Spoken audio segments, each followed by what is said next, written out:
Okay, so this is part 2. And if you haven't seen part 1, go watch that real quick. So I'm talking to the director, and he's telling me that, okay, we're not going to tattoo the number across the actor's chest anymore because it has to look like scar tissue. Because back then they branded all of the prisoners instead of tattooing them. So he wanted to look all kind of gnarly and tore up and, scar tissue and just kind of all, just as gnarly as it can look and red and, everything. And so then he looks at me and says, "Can you do this?" Now, bear in mind, this is my favorite director. I love this man. I would do anything in the world this man asked me to do. So, when he said, "Can you do this?" I said, "Sure, I can do it. No problem. Don't worry about it."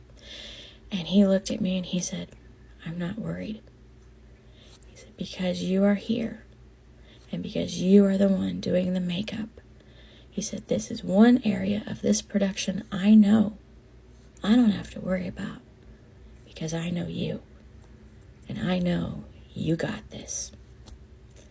And then he walked away and went to go put out 50,000 other fires that he had to deal with that night at rehearsal. So I turned around to walk away. I take 2 steps, and the first thought that runs through my head is, "Oh Lord, how the hell am I going to do this?"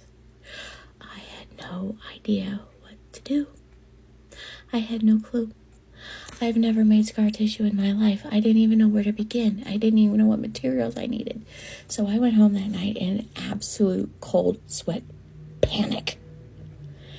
And I started to get online and I started to do some research and trying to figure out, what am I going to do for scar tissue? How am I going to do this? What's going to make it work?